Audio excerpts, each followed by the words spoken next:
you. Great.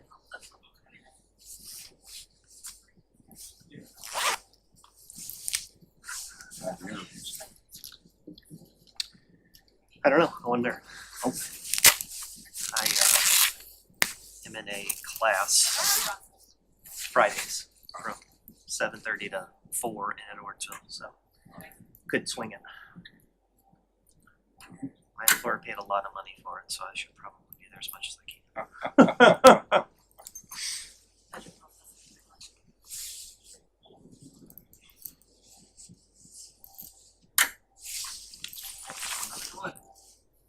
Good to see you. I'm doing fine.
Oh. Gene at that time. All right, everybody, it's 6:01, we'll go ahead and get started. First, we'll do the Pledge of Allegiance and then roll call.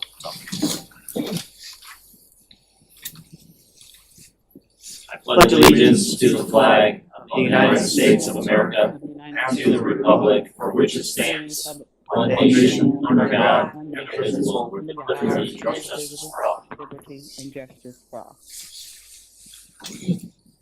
All right, roll call. Trustee Sucker. Here. Trustee Harden. Trustee Gardner. Here. Trustee Giordano. Here. Trustee Keller. Here. Trustee Seeds. Here. Trustee Tillman. Renee. Wittenberg. Trustee Matronak. Here. And Trustee Hazel. Mr. Roll Call. All right, the first meeting we're going to be going into is closed meeting. I will entertain a motion to go into closed session.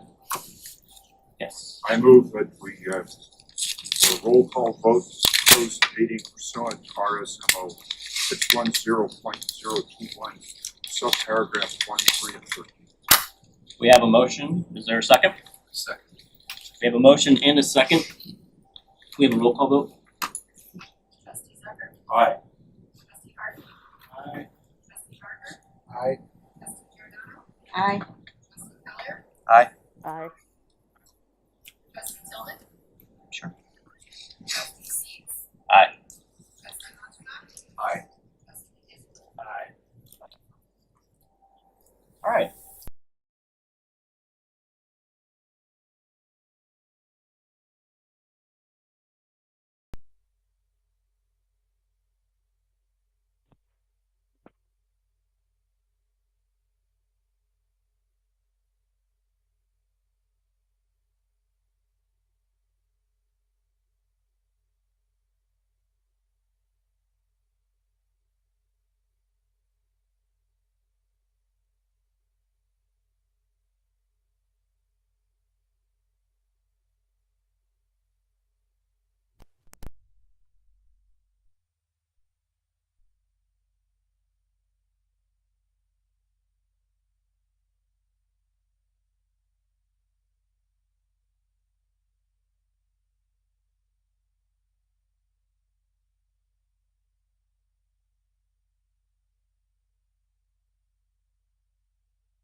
everybody, or welcome to those who just joined us.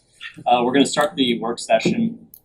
We have a standing item on the work session just related to the financial discussion. Give an opportunity for any of the trustees, if they have questions related to the financial report that is sent out in the agenda, to ask any questions. I don't know if anybody has reviewed that and has any additional questions, but you do. I do. Okay. One question. Trustee Zucker. Need a second. No problem.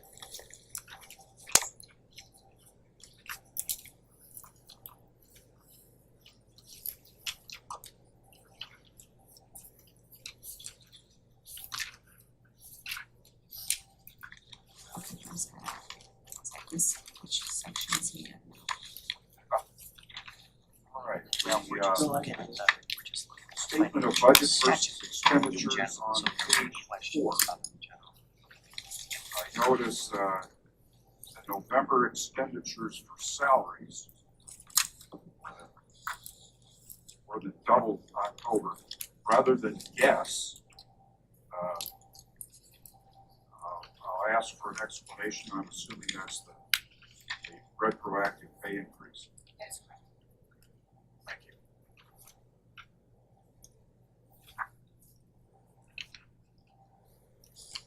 All right. Yeah, of course. Any other questions? And there's also a budget calendar summary in there that was shared. That was a request. Because I believe that was the final response.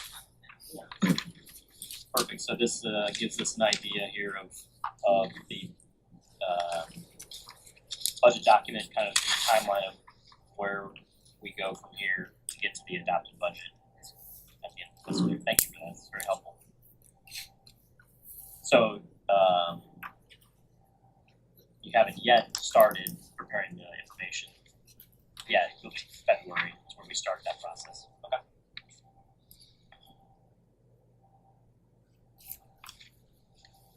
Excellent. Any other discussion related to the financial piece? Okay, we'll move on to the Missouri Public Library standards. So last year, we had advised administration to begin going through the public library standards and assessing each section at a future work session. The board selected, and I think with the administration probably guidance, selected human resources as the first section to start with, going through how we compare to the library standards that are in Missouri. So I think there is a report that you have, Tiffany. There's one in your packet too that has a scorecard for the HR section. And so you have that in front of you. I do want to say that the HR team under Lynn's direction began this audit the day after the November board meeting, and they've been working on it for 2 full months. So to tell you how thorough this was, this is the binder that they actually created for every single statement that's in the audit under the scorecard for HR. So a lot of time and effort went into this to make sure that our answers were factual, that we had collateral to back it up if requested, and they have not stopped, so thank you for that. What I want to point out is you'll have the scorecard, you'll see it's only for the section of HR, the rest of the sections will be part of the future meeting conversation. And we're really proud to say that we only had a handful of notes that we were able to answer, and my handful was 4, correct? 4. So rather than going through the entire packet, which it really is as simple as the statement that's in there, yes, we do that.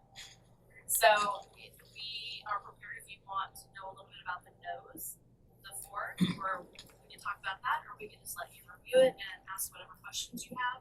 We don't have a presentation because it's simply just answering yes. Yeah. The questions to the statements. Yeah, I think going over the no's would just be helpful to understand kind of where we're at, and then that might, breed some questions.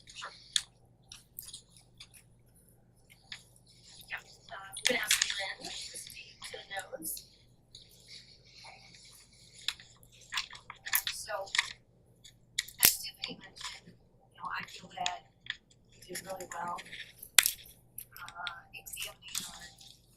art department, and there were 4 no's, only one of which fell out of that section that spoke to volunteers.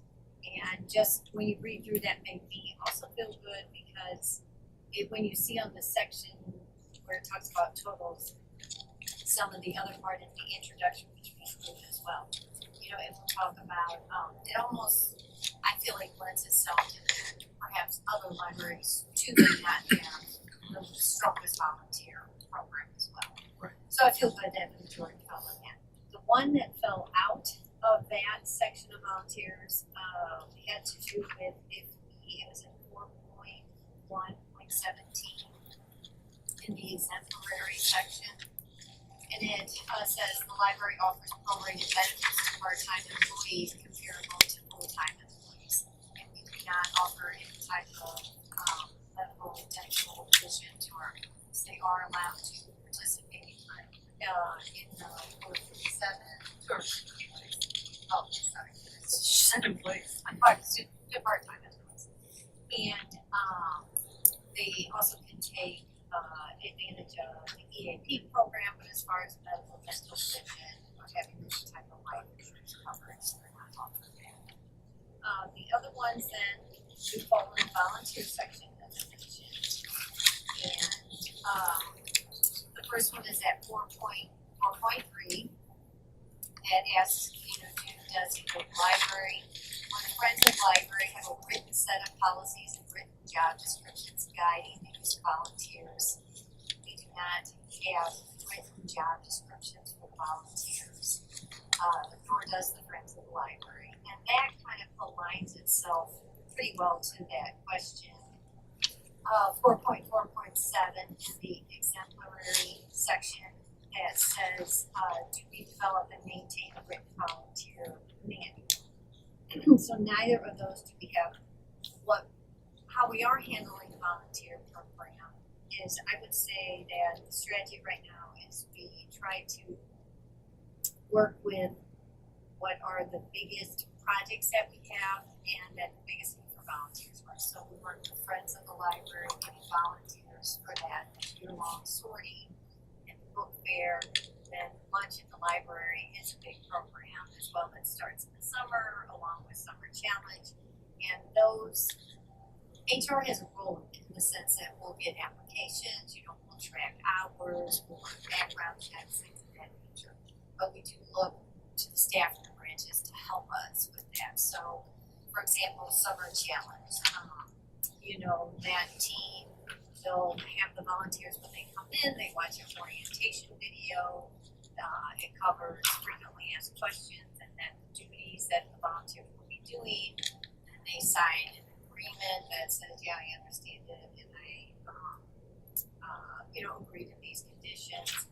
The lunch at the library program would be the regional branch manager along with maybe a library that they look to lead that program. And they work with them and operation research activities, there's different things that have to go on in that.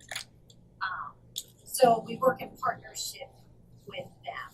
Overall, I would say there's obviously the philosophy that, if it doesn't work for an employee, it certainly is not gonna be, acceptable behavior for a volunteer. We certainly want a volunteer that's out screaming at a patron, scaring a patron, or exhibiting any sort of inappropriate behavior. So, and if there's ever a volunteer coordinator that we have at the branches, those branch volunteers that we have, we get calls in HR and they'll say, hey, I got that issue going on, and we'll lend our guidance to them. But they're unique, obviously, as I said, so to have one volunteer manual that, applies to everybody is kind of hard. And also they have the most successful, robust volunteer program that you have. You would need to have a designated staff member that's 100% fulfilled.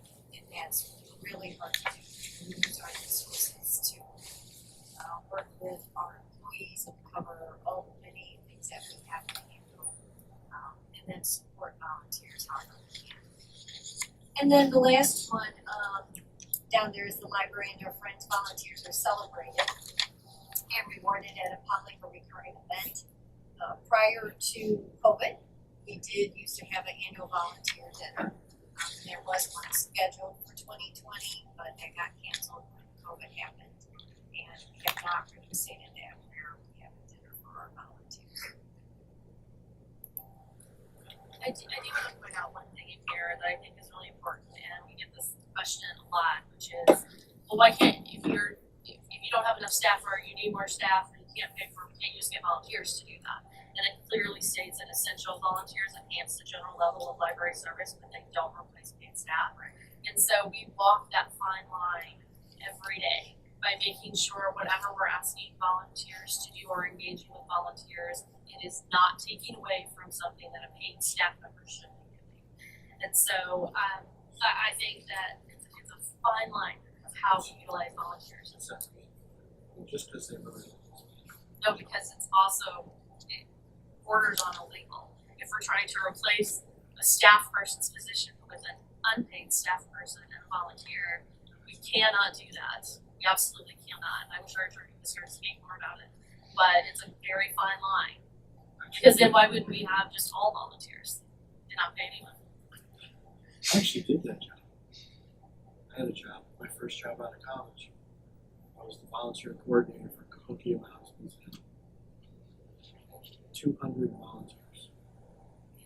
Every single person that gave a tour in that facility was a volunteer. No one was paying. 15 to 20 people on site, open to close, that were volunteers all day. Maybe Illinois. Also, when was that? Like what year?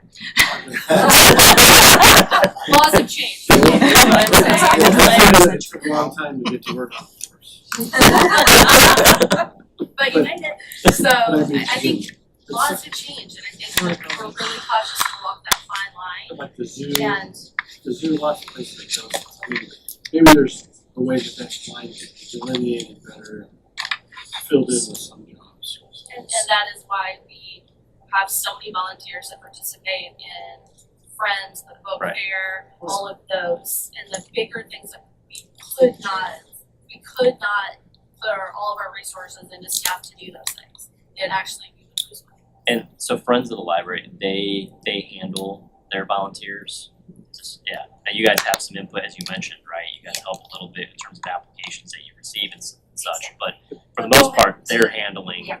their And stuff. they'll have team leads that work with the book sorting crews at the warehouse to sort all the books. Okay. And team leads as well that help with the book fair. We do get very involved with the book fair though. Right.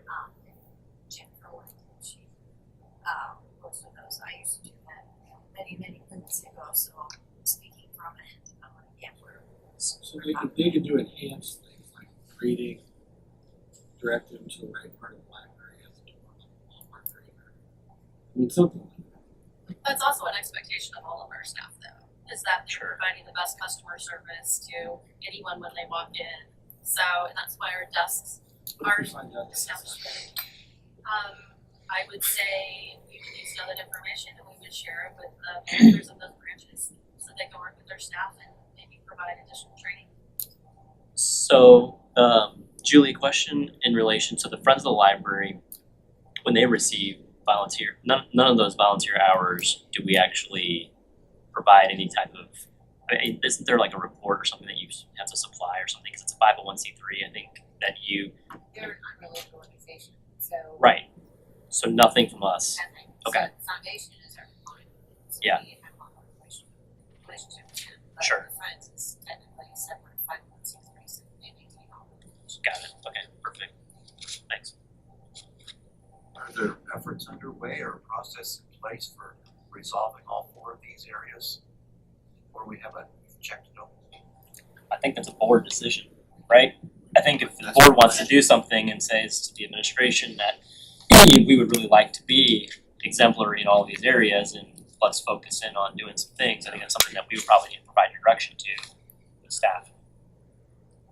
And if you're at the top of the standards, we'll talk about how one size doesn't necessarily fit all. Sure. So if it doesn't meet with our direction that we want to be going, then we would opt out and Yeah. say it's not necessary, or if we change and say the priority is there. would we have to figure out how to utilize our resources the best that we can in order to do this, right?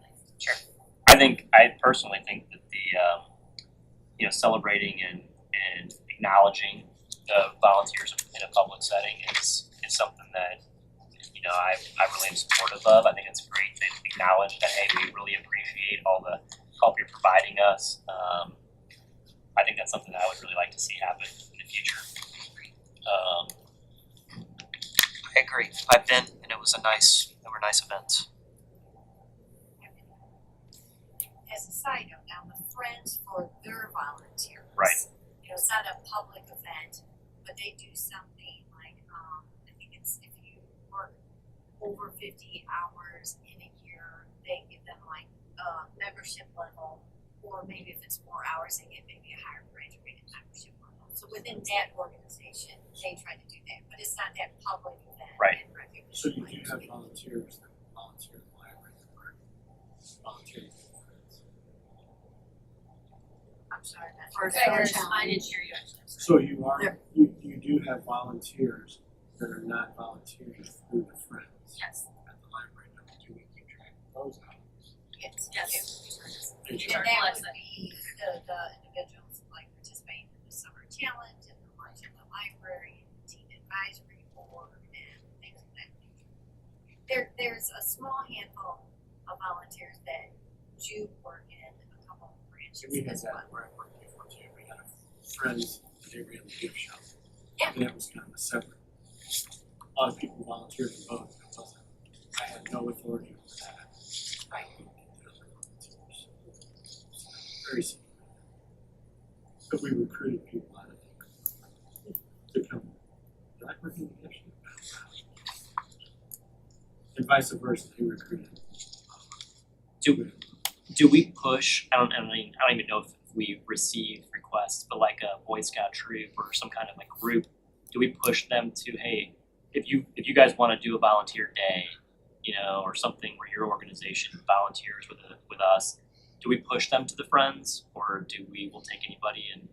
No, we work with, the branch managers often get requests Yeah. for volunteer opportunities, Yeah. and they'll work directly with them as well. Perfect.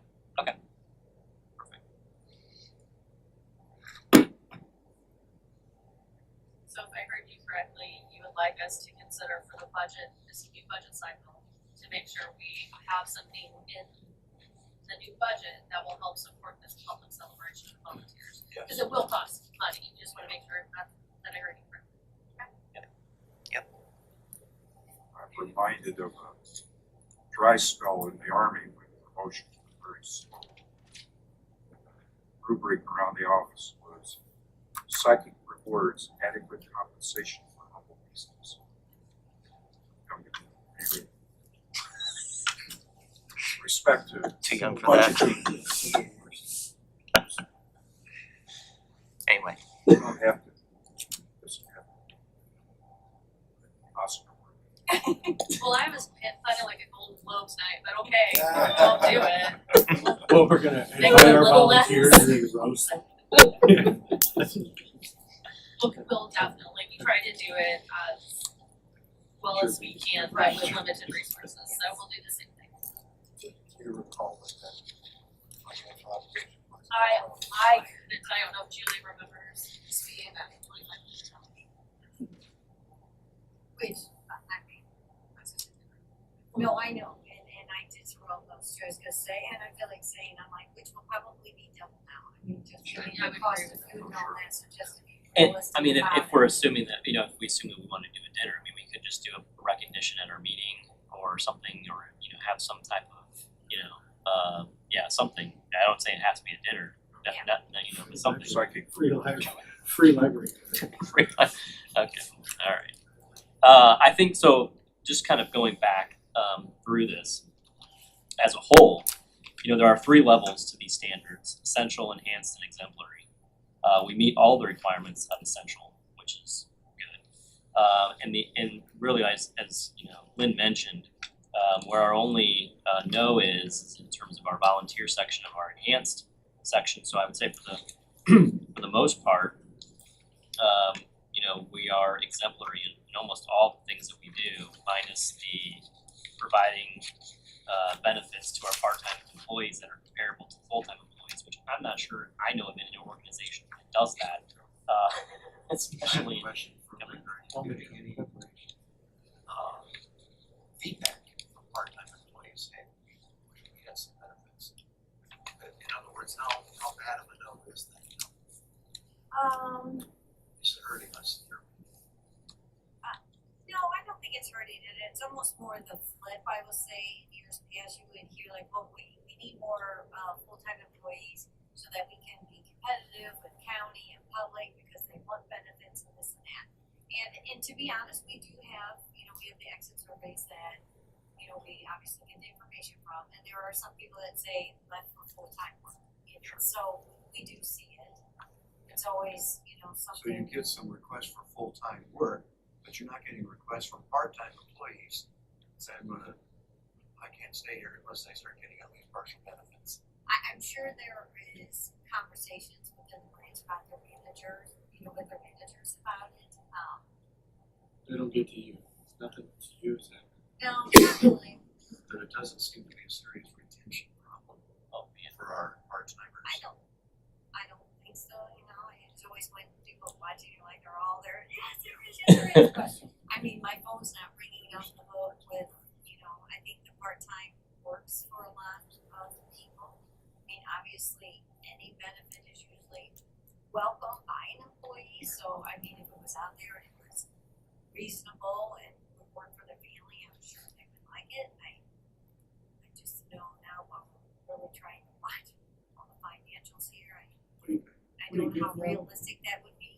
We give them the option to buy full benefits. Like maybe they work part-time, their husband works full-time, has no benefits, his employer. Or vice versa. But one of the people worked part-time, and if they had access, they got their partial benefits, but that they can out of pocket have access to buy the rest of the benefits for themselves or for their spouse and family members. Is that what they're I offering? mean, for me, the biggest thing that I would say this is probably not a realistic expectation would be simply the financials. I mean, everything everybody talks about healthcare going up and up and up. So just to maintain that for our full-time employees, sometimes I look at it and it scares me like, okay, how are we gonna do that? But I do want to say this too, and I'm not sure exactly where you would, if I understood you, buddy, but oftentimes when an employee has a chance to take Cobra, they don't, because it's just so expensive in and of itself. That if anything, the marketplace out there now, I would think that might be a better option for somebody than paying the full price, full premium for our benefits. I think it's also important that Julie shares a little bit about our insurance and how we're funded, because that impacts as well. Because we have a level funded plan, it's basically a self-funding plan. So, we've seen quite a bit of increase in healthcare costs. It has to do with name brand drugs, the shortage of workers in hospitals, et cetera. There are 5 key factors really that have increased our healthcare costs in the US. It sits at about, I think, as far as inflation, like 11 or 12%. So when you think of the costs, potential increases really into the future, they just cost prohibitive. So But being self-funded is a benefit. Sometimes when you have a low cost, when you have a low claims history. So that's what we deal with though each year. Sure. To mix of claims. Yeah. It does change. Yeah. Something we cover in depth with our broker. Yep. As far as getting the data, since we are self-funded. How often do you go out for third party, your administrator? So your broker. Do you have a person that handles your claims and all that? Yes. Okay. As far as going out for bid. Yeah. so Yeah. Sorry. Annually, we look at that. Oh, annually. Okay. Oh, okay. If we're not going to rate pass, just depending on what's going on in the market, Sure. what's going on with our claims. We do an assessment of that and then it goes out to bid.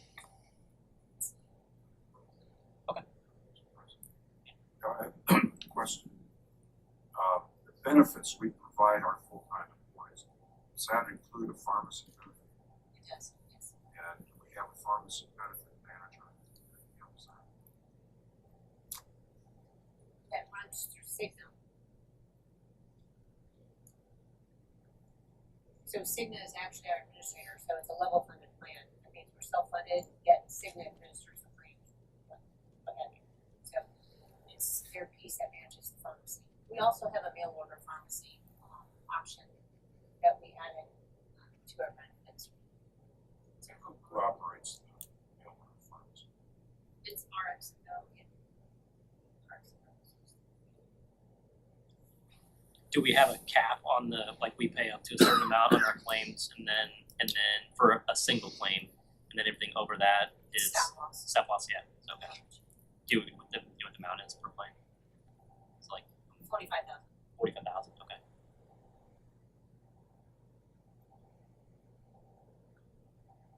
Good information. Any other questions? Got my question answered. Okay, perfect. Thank you for presenting this. I guess the next section, do we have an idea on what you think would be a good next? Last time when we first started, I thought we were gonna go like at number 1, then number 2, but we went Right. directly to number Four. 4. So I would say it's all free game. Where do you want us to go next? Okay. We can go back and start at 1. Okay. That's fine. In terms of you started working on this right after the November meeting. Do we want to say March and time to go through, or do you want to see how it's going and then maybe Yeah. provide us an update on, or me or whatever, an update on how we're doing, and maybe it'll be February. Okay. All right. And if you like, we have exemplar on everything, and we just want to go to the next one, like we can certainly do that too. Okay. And just kind of get through that. Okay. Can I just ask one question? Sure. A little clarification, because it seems like we were leaning towards the dinner and then we started talking about, well, maybe not, and there's, just so I know, when I go back, what we're looking for, like, do you want me to price out some sort of dinner type of event? And then when we see maybe where something like that falls, but then help the board make a decision, like, you know what, maybe we need to look at other options then, or, Yeah, I think that'd be helpful. I okay. think we would probably handle that at the next meeting too, if we could see that number and decide what we want to do. I think that would be helpful. Okay. Anything else? All right, we will go ahead and move into now to our regular meeting. We've already, if you're just now joining us, we've already gone through the Pledge of Allegiance and the roll call and started our night off with a closed session, which we then followed up with the work session. Now we'll begin our regular meeting. Okay.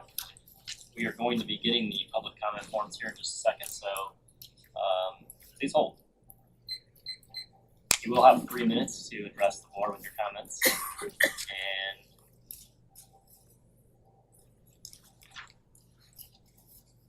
she has some papers, so we will hear from some of you. Perfect, thank you so much. All right, first person tonight is Susan Wheeler.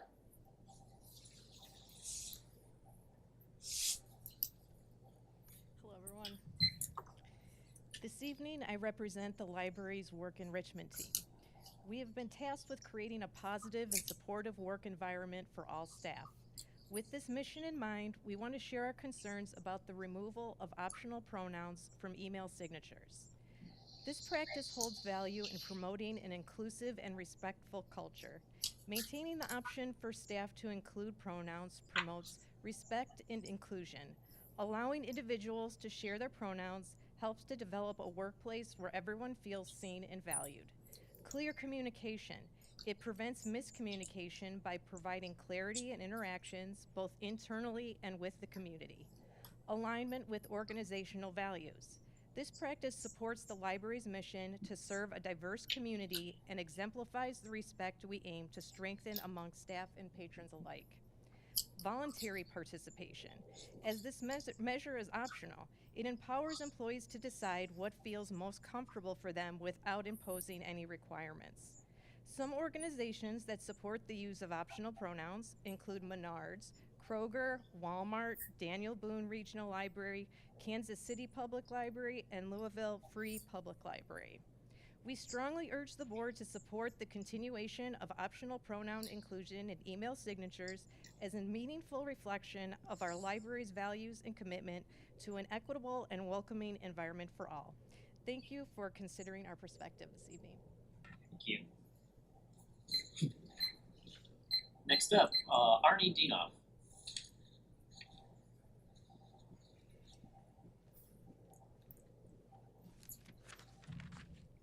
Good evening, members of the Board of Trustees. My name is Arnie C. A.C. Dienoff, County Public Advocate.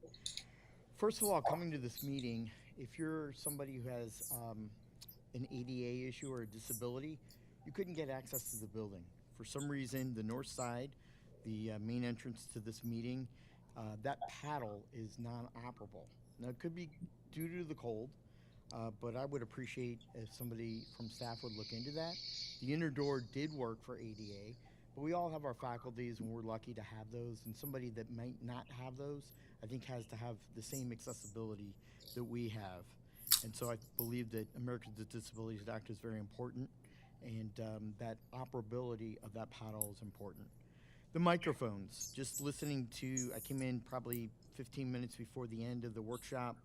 It seems like staff, some people are low-spoken, some staff and board members are very difficult to hear, especially back here. So I was wondering, is the audio speaker system turned on? Because it didn't sound like any sound was coming from the ceiling. So if we could utilize the microphones and the sound system to the best of our capability and ability, I think it's only fair and transparent to the public.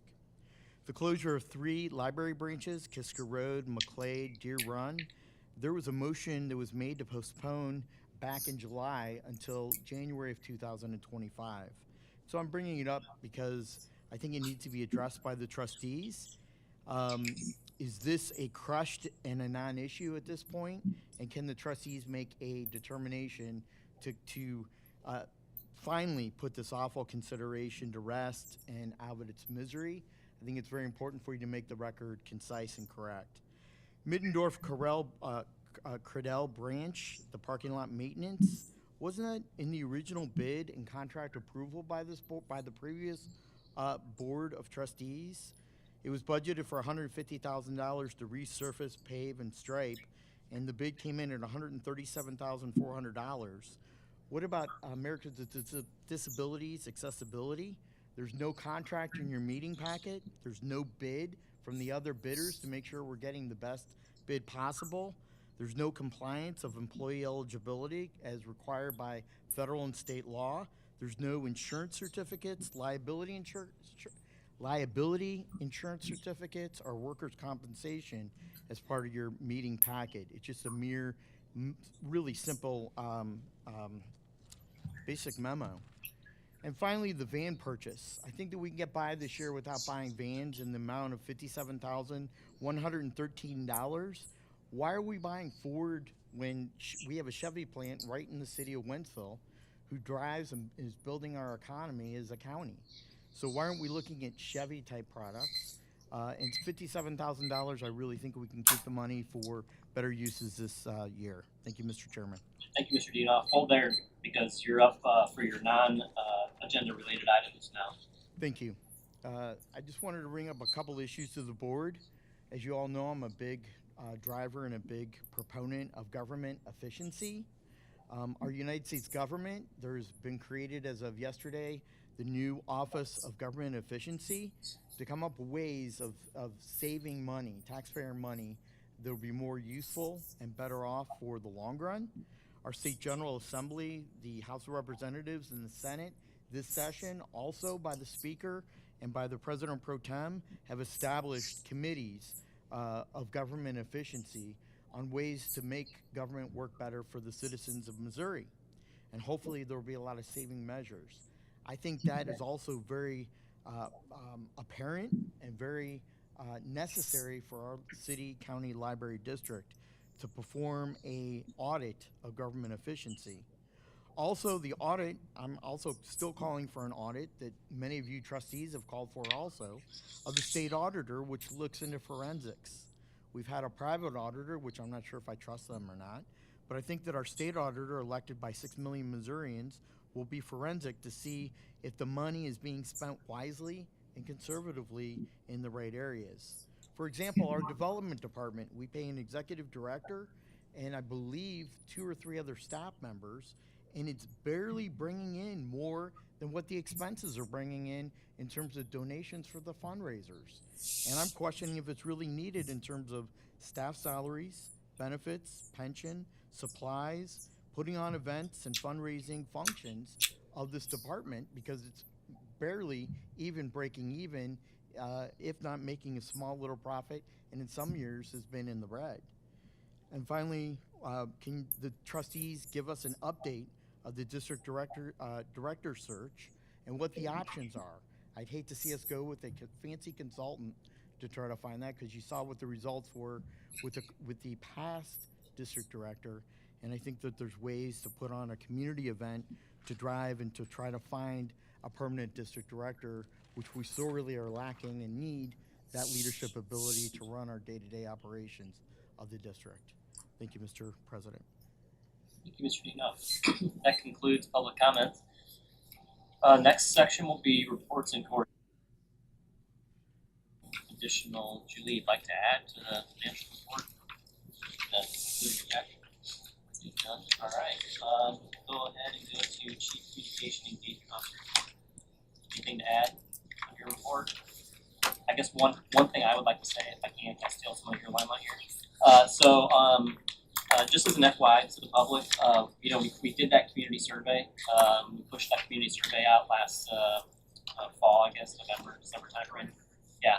And those results will be presented to the board in the work session in February. So I want to thank everybody who participated in that. We had 6,000, almost 7,000 respondents to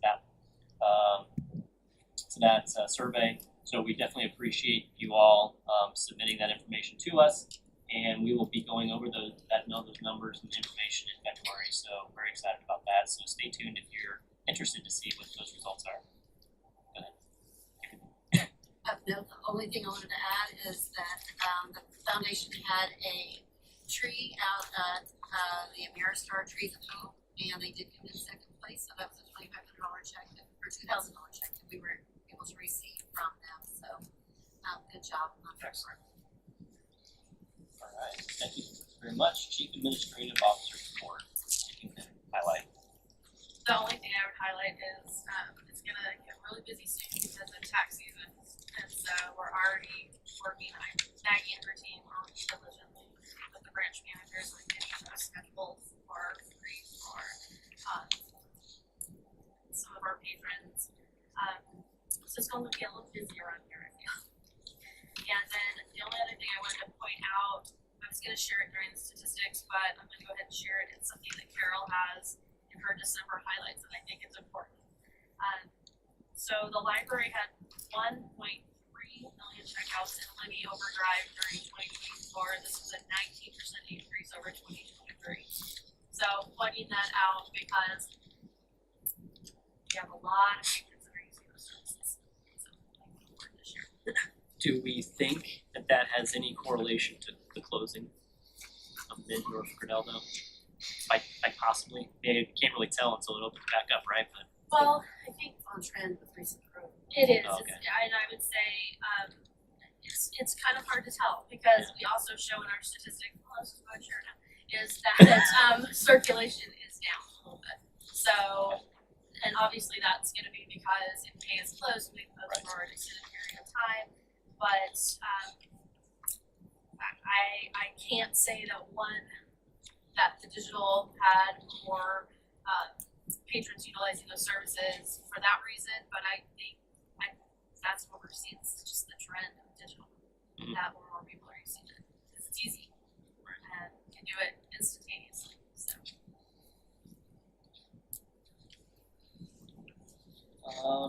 In relation to the construction update, I'm kind of combining years in the interim chief executive officer report. In terms of the construction update, are we on schedule? Looking to be on schedule? Yeah, we're hoping to be able to be open by early spring, which is the 8th of April. That's what we're looking at. I wish I had some pictures to put in here of our updates, but it's really exciting. It's really exciting to go into see all the work that's been done. I will try to send some good news this week out to you all so you can see what's going on. But we are on par for it. I don't know who wants it to be done the most, but I feel like it might be me.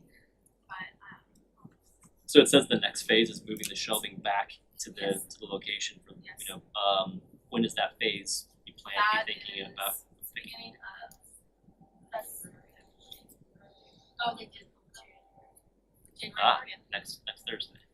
Alright, next Thursday shelves moving back in, which means you all then start putting books back, or is there a time gap between shelves moving back, but you can't really get in there and Move the shelves so we can finish up the work where the shelves Ah. are right now.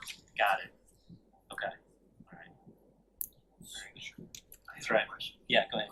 With regard to, you mentioned several times, very CMTs and line items, this is offer several opportunities for questions. One is roughly how many people participate in the track tax operation? Is it only free to them and not to us? So I'm gonna let Maggie speak to that. That's Maggie's program. I'll have to look up the actual stats from last year to give you a specific number. But what is the question? Is it it's The only question free is to- roughly how many people take advantage of free tax preparation? And does it cost the library? It's obviously free to them, but does it cost us money? It's a free service. We partner with 3 different organizations that provide that service. They just use our space. So it's So all we're donating is the space. yeah, and work with them. We help support them. I think IT would be sad to hear if we just say space, because IT helps them do the setup. But yeah, and it is very utilized. Like the people start contacting us the minute we open up the ability to schedule these, which we opened them up January 2nd, and the phones and everything else up for people to start scheduling these appointments. But is the number of participants in the hundreds?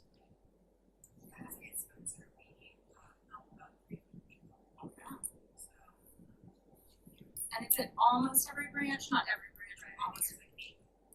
Yeah, yeah. Trustee Zucker. Is this service provided to anyone regardless of complexity of the return? Asking for a friend. Yeah. Let's see if they get There tired. are various parameters, you'll have to go to our website to find out more. But yeah, it's, yeah.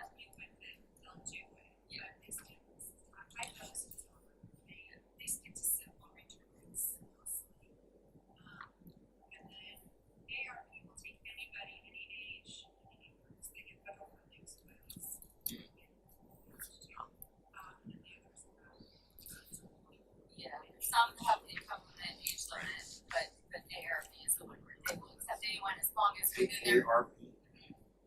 right, you would think that would be limited age. And, As long as you And they get pay federal the- money to provide this service. They use Yeah. This is probably the last.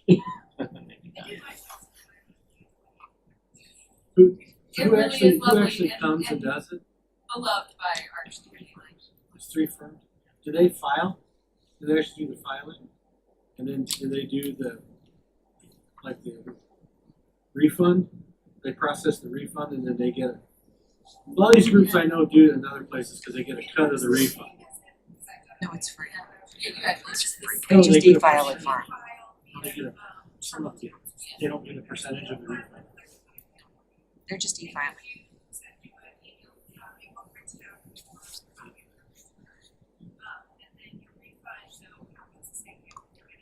Okay, so they're not doing like the people, there's the companies that do the instant refund.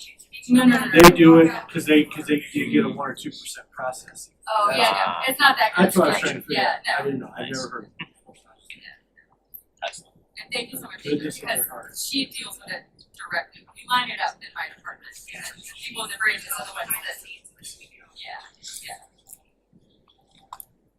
I think the best Good. part of it too, though, is not just the service, we have that many people walking through our doors. Right. So we're getting them into the library, which is what we're going on. That's excellent. The side benefits, just the exposure, good PR. Any additional questions on the chief executive report? All right, we'll go ahead and go to the statistical report. Well, I actually talked about it a second ago, and it was that we're down a little bit, in pay closure, circulation's down.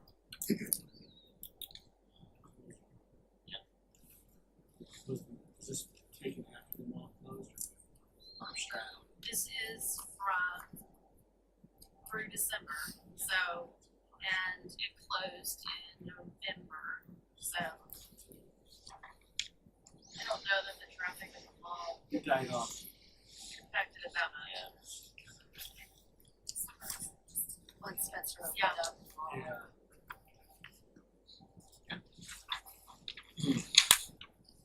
All right, nothing else, we'll go ahead and move on to our consent agenda. First item for approval is the minutes. We have the draft minutes for you from December 17th. Anybody have any requests of modification, or is there a motion to approve? Move to approve. We have a motion and a second, is there any further discussion? Hearing none, all those in favor say aye.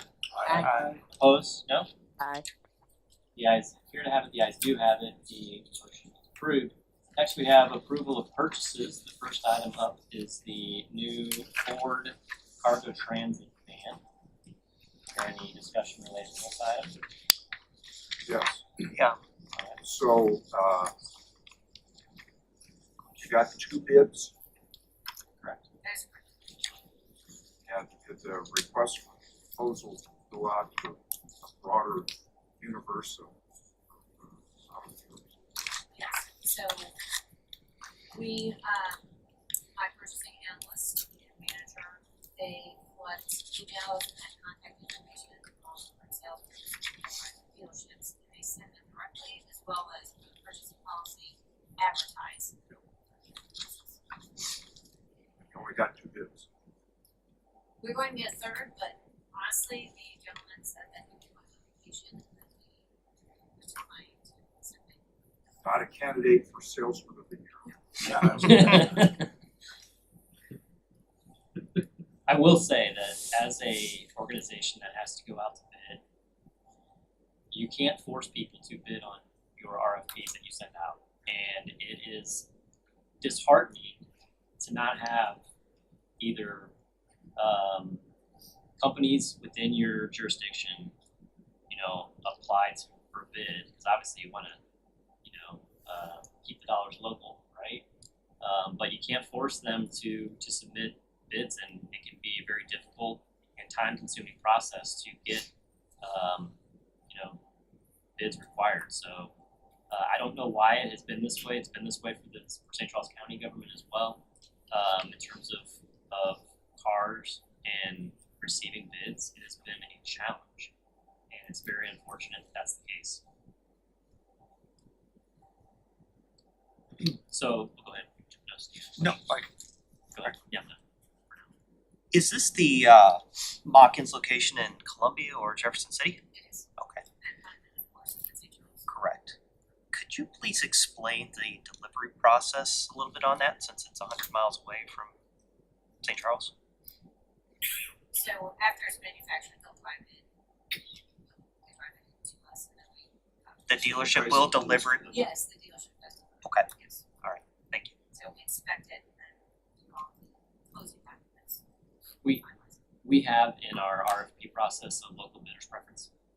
We do. Okay. So the number that we see does that include the preference, or is that just what the price was for the? It's a price, so What they we submitted. can apples to apples as far as what that vehicle would be.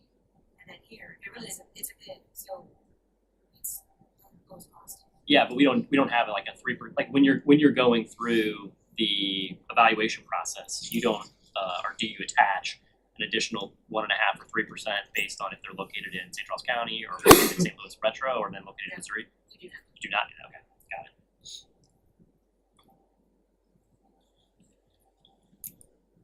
Okay, any further questions related to that? At the top here, we budgeted for 3 vehicles. This is for 1. Reasoning behind that? So for right now, I have my facilities manager. Yeah. She controls the operations portion of this.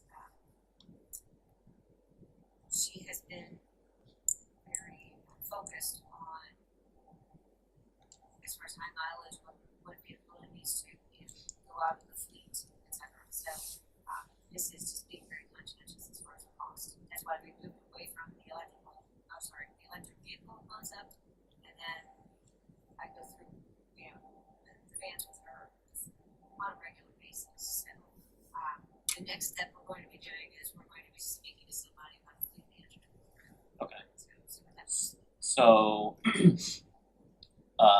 3 of the vehicles we had assumed in the budget process to be replaced this year. Is there any kind of a cost benefit to say, hey, we want 3 instead of Mach-Ins instead of 1? Maybe for the next 2. So when you're dealing with vehicles, it really is okay because we regularly maintain them. Right. What's going on with the vehicle? They're high mileage. We get over a few 100,000 miles. Sure. On our vehicles. We have a lot of ground cover in St. Charles County.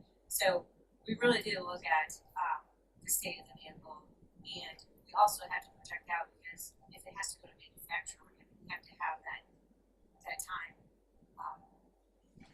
It's like that buffer so that if the vehicle goes out, you have to have one, to back it up.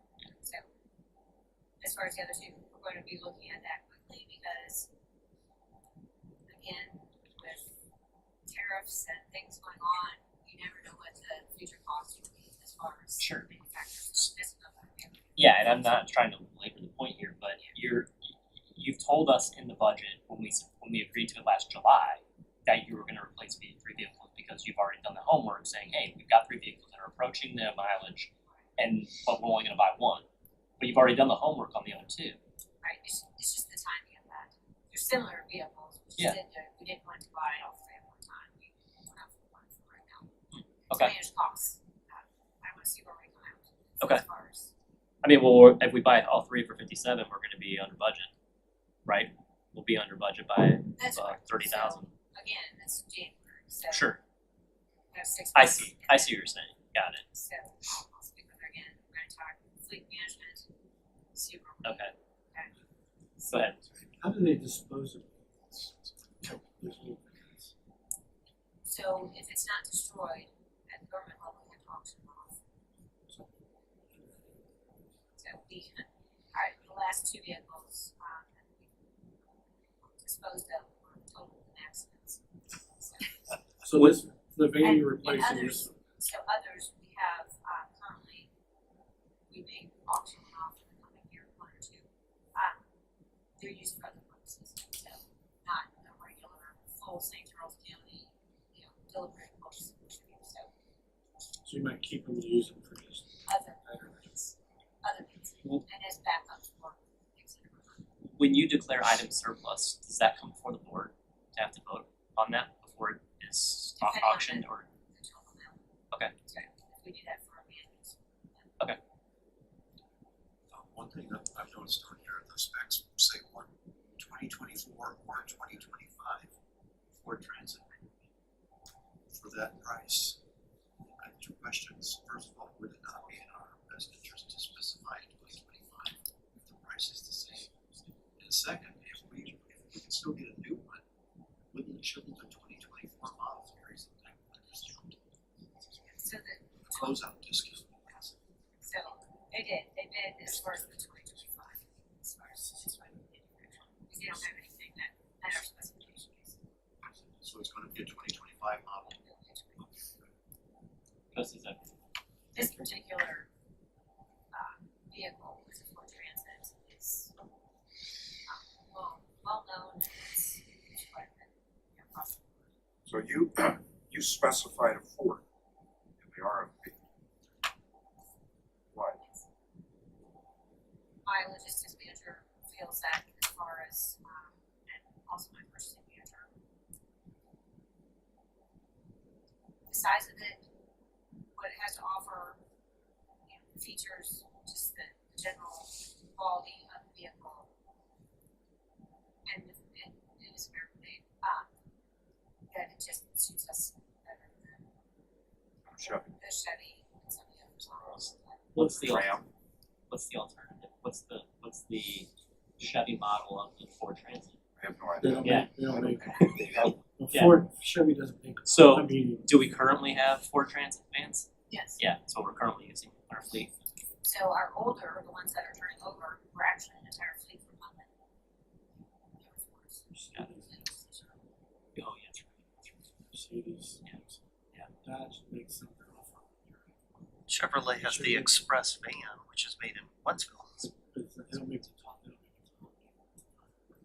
I know. Right. Yeah, just a cargo van. Right. You just can't buy them directly from the dealer in the state, it's against the law. Yeah, right. There's Oh, a right, right, right. franchise law. Right, You can't go out there and buy them. Is there any reason we spec'd an all-wheel drive van? That would be because of our, so 2 weeks ago. conditions, the fact that we cover all the St. Charles County, Okay. Woodsville, Morrisville, to Augusta, Orange to Sioux.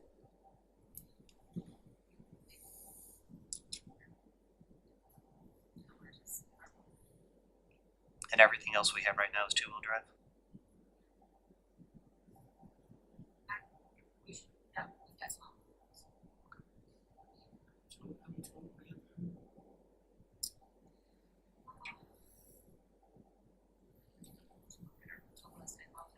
They don't all come back here every night. Some of them are stationed at branches. Our facilities maintenance supervisor parks his van at Corporate Parkway. So we just West. don't, I'm saying we don't waste miles by bringing them all back. Yes, they come back here, yes. So they're all here in the parking lot. Yes, because we have, Oh, because there's books, they're sorted. It's where our Okay, operations is centralized in their warehouse so I area. just count the vans.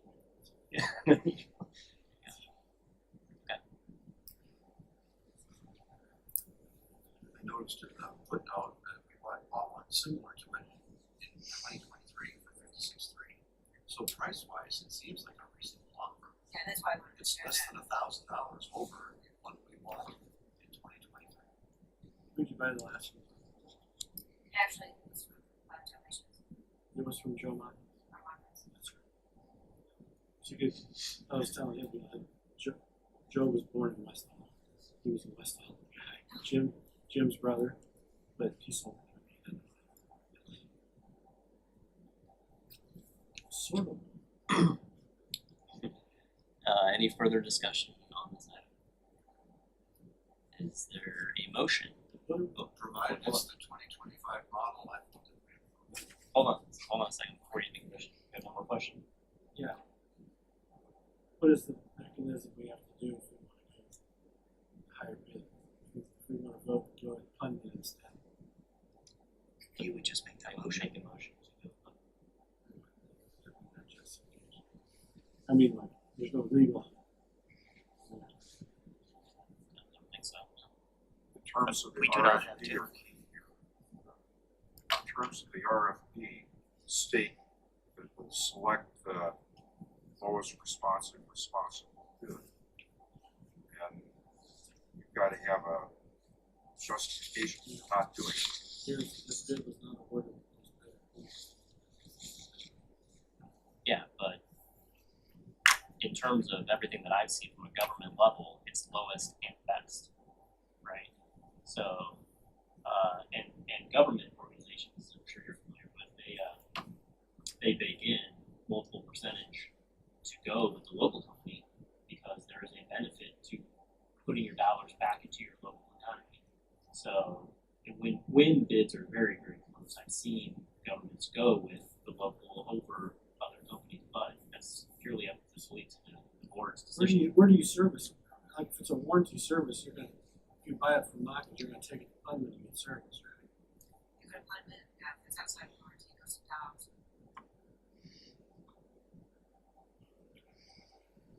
So, So Budman gets the profit off of the warranty service. all right, so now I think any other discussion? All right, I'll entertain a motion. I move that so long as it is the 2025 model, that we accept the Joe Washington's bid. I have a motion to approve or award the bid to Joe Hopkins. there a second? Second. I have a motion and a second. Is there any further discussion? All those in favor say aye. Aye. Opposed? No. Aye. No. The ayes appear to have it. The ayes do have it. Motion is approved. Alright, on to the Middendorf Cordell parking lot maintenance.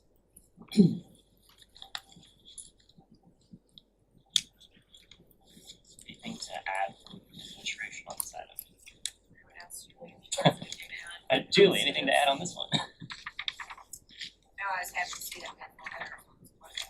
To And prove that we'll be able to get on the schedule and find that one.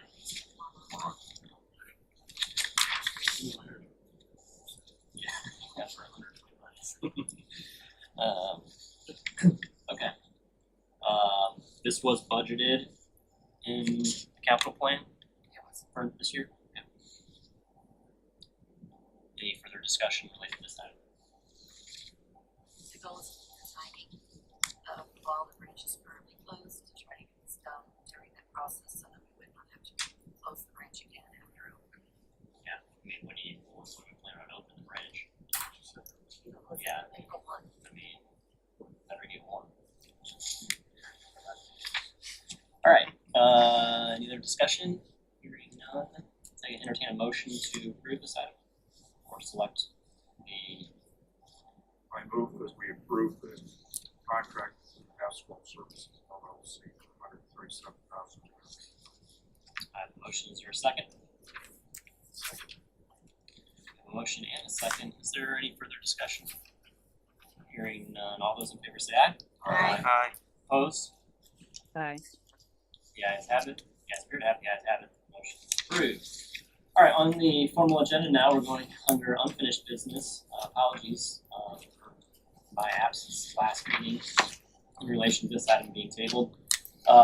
We do have, made a slight addition here to the policy that's before you tonight. It includes information related to the foundation, not included in a number of employees, I guess, or some employees utilize foundation information, 501c3 and such in their signatures, and that was excluded, so that foundation information has been added to the content section.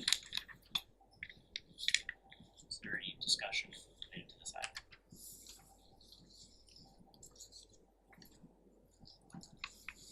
Hearing none? So what, Oh, excuse me one sorry. second. So this is the formal email policy that the library has and what the No. con- The library does not currently have a policy in place. We are putting a policy in place because currently there was here's an idea of what should be in the signature. okay, This would be memorializing what to be included in the email signature. okay. I didn't realize I didn't, okay.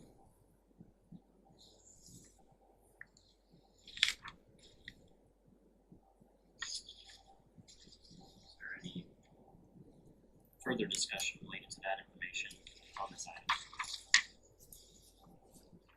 Need a motion? I will entertain a motion.